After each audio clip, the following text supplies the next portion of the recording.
Bonjour, je suis coach et formateur en développement personnel, en prise de parole en public, en leadership. Je suis toujours très ravi de vous rencontrer à travers mes enseignements. Vous êtes précieux, raison pour laquelle vous méritez de recevoir une chose précieuse.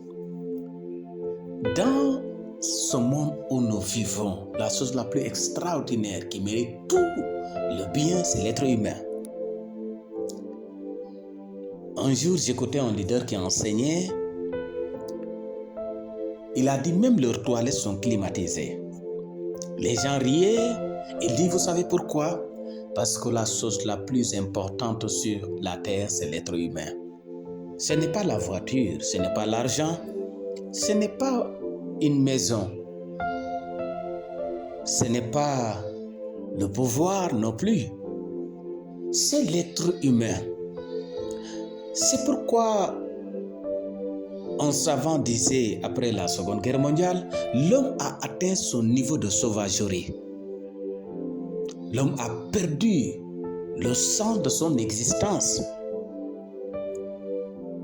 J'aime dire que nous ne sommes pas des adversaires, nous sommes membres d'une seule famille. Je voudrais amener quelqu'une à une réflexion plus approfondie. Parce que des fois, nous faisons du mal à quelqu'un par manque de connaissance, par manque de réflexion, par manque de sagesse. C'est pourquoi la Bible dit ceci: ce que vous voulez que les gens fassent pour vous, faites de même pour eux. Si tout un chacun de nous avait cette sagesse, je suis sûr et persuadé que nous allons bâtir un monde meilleur par tous et pour tous. Tous les êtres humains sur la planète, de couleurs différentes, de races différentes, de langues différentes, méritent le bien, méritent le respect, la considération, sont dignes de vivre. Aucune race, aucune ethnie n'est au-dessus des autres. Nous sommes au même pied d'égalité. C'est le sang qui circule dans nos veines, pas autre chose. Nous tous nous mangeons. Nous tous nous sentons le mal. Personne ne veut être humilié. Il est extrêmement important dans la vie d'incarner, de chercher la sagesse. C'est là que j'ai compris quand Dieu a demandé à Salomon, demande-moi tout ce que tu voudras et je te le donnerai. Salomon n'a pas demandé ni l'argent, ni le pouvoir, ni la mort de ses ennemis. Il demande la sagesse. C'est pourquoi il est devenu l'homme le plus sage, le plus riche dans toute l'histoire de l'humanité. Ni avant ni après, il n'y a personne comme lui. Pourquoi? Parce qu'il a demandé la chose la plus extraordinaire. Il est dit, la crainte de Dieu, c'est le commencement de la sagesse. Et Salomon voulait vivre selon la volonté de Dieu et non selon la volonté de l'homme, selon la volonté du monde. Aujourd'hui, les hommes ont perdu la perception de cette richesse. Nous courons vers l'argent, nous courons vers le pouvoir, vers la renommée. C'est ce qui nous détruisent en réalité. Tu dois demander à Dieu la sagesse. Tu dois chercher la sagesse. Tu dois aimer l'intelligence. C'est pourquoi il est dit, prends tout ce que tu as pour acheter la sagesse et l'intelligence. Pourquoi? Parce que la sagesse peut te rendre riche, peut te rendre puissant et influent. Un roi sans sagesse est terrifiant et capable d'assassiner son peuple. Un chef de famille sans sagesse est capable de maltraiter sa femme. Une femme sans sagesse est capable de détruire son mari. Des enfants sans sagesse sont capables de déshonorer leurs parents. Pourquoi dans le 21e siècle où nous vivons, il y a plus d'intellectuels, plus de croyants, mais le mal gagne le terrain? Parce qu'un intellectuel qui n'a pas de sagesse, un croyant qui n'a pas de sagesse sont dangereux.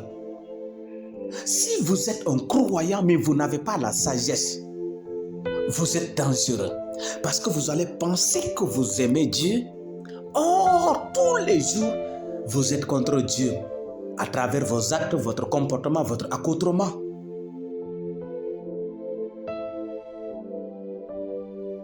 Pourquoi on cherche à se détruire les uns les autres? Parce que nous n'avons pas la sagesse. C'est pourquoi il est temps de nous arrêter en certains moments pour réfléchir pourquoi le mal gagne le terrain. Le nombre de croyants augmente. Le nombre d'intellectuels augmente. Mais le monde s'empire. Pourquoi? Parce que les croyants d'aujourd'hui, les intellectuels d'aujourd'hui manquent de la sagesse. Il est dit celui qui manque de sagesse la demande à Dieu. Et Dieu va le donner gratuitement. Parce que Dieu veut que nous soyons sages pour vivre comme des êtres humains créés à l'image de Dieu. Pourquoi aujourd'hui, des enfants qui partagent les mêmes parents deviennent des adversaires, cherchent à se détruire? Regardez le nombre de divorces d'aujourd'hui. Regardez les complots. Personne n'a plus confiance à son prochain. La méfiance, tous les jours, on se méfie les uns les autres à cause du mal qui s'est installé, qui est devenu notre quotidien. Je voudrais interpeller tout un chacun de nous, en commençant par la cellule de la société qui est la maison. Si vous voulez comprendre nos sociétés, visitez les familles. L'épouse et l'époux sont devenus des adversaires. Le pire, c'est vivre avec quelqu'un dans la même maison, sur le même lit, qui devient ton adversaire. C'est pourquoi aujourd'hui, les couples donnent des enfants qui sont extraordinaires. Mais comment pouvez-vous avoir des enfants bénis? La femme n'est plus heureuse, l'homme n'est plus heureux. Quand l'homme sort, il n'a plus envie de rentrer à la maison. Le foyer est devenu l'enfer. Pourquoi? Manque de sagesse. On entend tous les jours des scandales, détournements, vols, complots. Pourquoi ce mal? Pourquoi ce mal? Alors que l'homme est l'architecte de son bonheur. Dieu avait confiance en nous criant et en nous déléguant un pouvoir pour gouverner le monde. Mais comment nous sommes devenus ce que nous sommes? Aujourd'hui, trop de jalousie, la méchanceté, l'envie, le maraboutage. Pourquoi tant de personnes travaillent nuit et jour pour détruire la destinée de quelqu'un, l'avenir de quelqu'un, pour briser des relations? La haine, le rejet. Pourquoi on est arrivé à ce niveau? Manque de sagesse. J'ai envie d'interpeller quelqu'un, quelqu'une. Chers citoyens du monde, si nous voulons bâtir un monde meilleur par tous et pour tous, le temps est venu de privilégier la sagesse. Avant de parler, réfléchis d'abord. Avant d'agir, réfléchis d'abord. Il est extrêmement important parce que nous parlons sans réfléchir. Nous agissons sans réfléchir. C'est pourquoi nous blessons, nous offensons, nous détruisons, nous brisons. sans se rendre compte. Parce que nous parlons sans réfléchir. Parce que nous agissons sans réfléchir. Pourquoi? Manque de sagesse.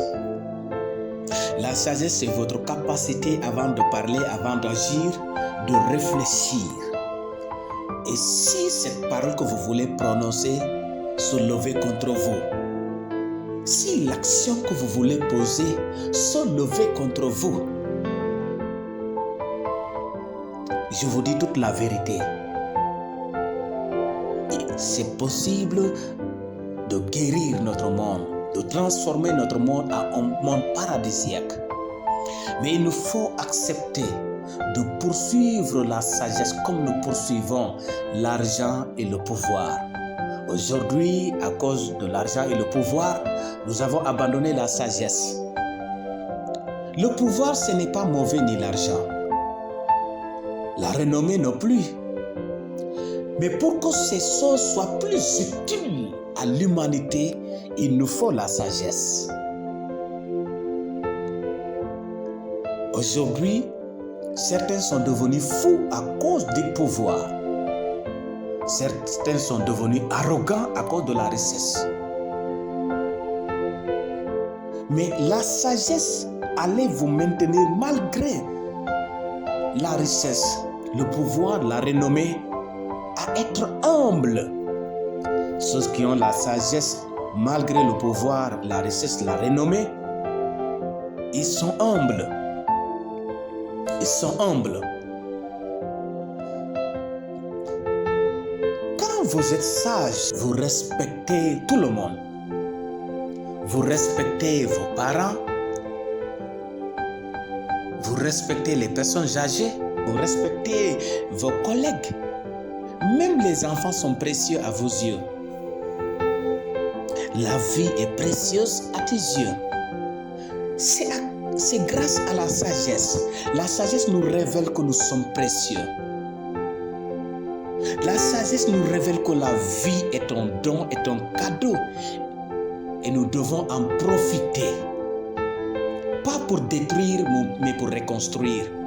Pas pour diviser, mais pour réconcilier. Pas pour humilier, mais pour honorer, élever. Il est extrêmement important. Aujourd'hui, j'ai partagé avec vous l'importance de la sagesse pour guérir notre monde. Parce que nous sommes malades en réalité. Certains me diront non, coach, on n'est pas d'accord avec vous. Mais regardez votre jalousie, votre méchanceté. Regardez vos haïssez. Vous refusez de pardonner quelqu'un qui vous a offensé. Au finish, vous êtes même malade à cause de votre manque de pardon. Vous êtes divorcé parce que vous avez refusé de pardonner votre partenaire. Vous avez quitté vos parents parce que vous finissez par les haïsser. Vos parents vous ont donné naissance. Vos parents vous ont nourri. Mais aujourd'hui, vous êtes en colère contre vos parents et vous êtes loin de vos parents. Aujourd'hui, le manque de sagesse nous amène à oublier le bien que les autres nous ont fait. Je ne peux jamais oublier le bien de mon leader, le révérend Félix. Jamais de la vie. Je ne peux jamais oublier le bien. Ça m'arrive dans la vie de m'asseoir et de réfléchir dans le passé. Tellement de gens m'ont fait du bien. Tellement de gens m'ont fait du bien. C'est pourquoi à chaque fois, j'essaie de les appeler. J'essaie d'être en contact avec ces gens-là. Je ne veux pas les oublier. Je ne veux pas être ingrat dans la vie. Je fais mon mieux. J'aime la sagesse. Parce que c'est un trésor. Aujourd'hui, beaucoup ont oublié le bien. Et quand on oublie le bien que l'autre nous a fait, on devient un adversaire. C'est terrible. Souviens-toi de cette personne qui t'a aidé. Tu n'étais rien. Tu n'avais rien. Tu étais perdu. Tu étais tombé. Il t'a relevé. Vous voulez prouver que vous êtes une personne sage? Vous n'avez pas besoin de le montrer, de crier. Est-ce que tu te souviens de la personne qui t'avait aidé? Tu n'avais plus d'argent, il t'a aidé. Tu étais malade, il t'a amené à l'hôpital. Tu cherchais du travail, il t'a aidé à avoir le travail. Tu étais abandonné, tu pensais au suicide. Il t'a pris dans sa maison, il t'a nourri. Tu dormais, tu utilisais le courant, l'eau sans se soucier. Mais aujourd'hui, tu as tout oublié. Manque de sagesse. J'aime discuter avec les vieux parce que Amadou Hampâté-Bâ disait ceci. Un vieillard qui meurt, c'est une bibliothèque qui brûle, ruinée. Et tout ça se repose sur la sagesse. Sur la sagesse. Chers citoyens du monde, à partir d'aujourd'hui, cherchons la sagesse, aimons la sagesse. Faisons tout pour être des personnes sages dans la vie, pour améliorer notre monde. Chers citoyens du monde, si nous voulons bâtir un monde meilleur par tous et pour tous, c'est possible. Si nous voulons triompher sur la pauvreté, sur la guerre qui ruine nos vies, sur la haine, sur la méchanceté, sur la jalousie, c'est possible. Aimons la sagesse. Cherchons la sagesse. Vivons la sagesse. C'est ainsi que nous serons heureux dans un monde paradisiaque. Merci de votre aimable attention.